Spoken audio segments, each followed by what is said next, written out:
ഒരു ഡിസൈനിൽ നിങ്ങൾ എന്തെങ്കിലും രീതിയിലുള്ള വാചകങ്ങളൊക്കെ എഴുതുകയാണെങ്കിൽ അതിൻ്റെ മുമ്പ് നിങ്ങൾ നിർബന്ധമായിട്ടും ഫോണ്ടുകളെ കുറിച്ച് അറിഞ്ഞിരിക്കണം.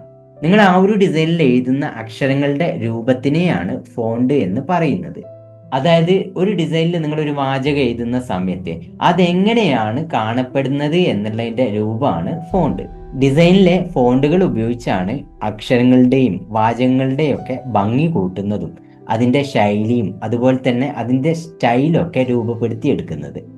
ഇവിടെ നിങ്ങൾ ഒരേ വാക്ക് തന്നെ വ്യത്യസ്തമായിട്ടുള്ള ഫോണ്ടുകളിൽ എഴുതുന്ന സമയത്ത് വെവ്വേറെ ഫീലാണ് വ്യൂവേഴ്സിന് കിട്ടുന്നത്. ആ ഒരു ഡിസൈനിലെ ഓരോ വാക്കിനും പവർ കൊടുക്കുന്നതും നിങ്ങളുടെ കമ്മ്യൂണിക്കേഷൻ എഫക്റ്റീവ് ആക്കുന്നതും ഫോണ്ടുകളിലൂടെയാണ്. ഒരു ഡിസൈനിൽ ഫോണ്ടുകൾ ഉപയോഗിക്കുന്ന സമയത്ത് ഫോണ്ടിൻ്റെ വെയിറ്റ്, ഫോണ്ടിൻ്റെ സ്റ്റൈല്, ഫോണ്ടിൻ്റെ കേസ്, ഫോണ്ടിൻ്റെ സ്പേസിങ്, ഈ കാര്യങ്ങളെയാണ് പ്രധാനമായിട്ടും ശ്രദ്ധിക്കേണ്ടത്. നിങ്ങളൊരു ഫോണ്ട് തിരഞ്ഞെടുക്കുന്ന സമയത്ത് വായിക്കാൻ എളുപ്പമുള്ളതും ഡിസൈനിൻ്റെ മൂഡിനോട് മാച്ച് ചെയ്യുന്നതും ആയിരിക്കണം. ഒരു ഡിസൈനിൻ്റെ ഫസ്റ്റ് ഇംപ്രഷൻ എന്ന് പറയുന്നത് നിങ്ങൾ ആ ഒരു ഡിസൈനിൽ ഉൾപ്പെടുത്തിയിട്ടുള്ള ഫോണ്ടിൻ്റെ സ്റ്റൈലിലൂടെയാണ്.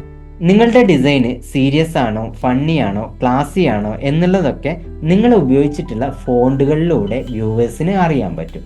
അടുത്ത പ്രാവശ്യം നിങ്ങളൊരു ഡിസൈൻ ചെയ്യുന്ന സമയത്ത് നല്ല എഫക്റ്റീവ് ആയിട്ടുള്ള ഫോണ്ടുകളെ ചൂസ് ചെയ്യുക.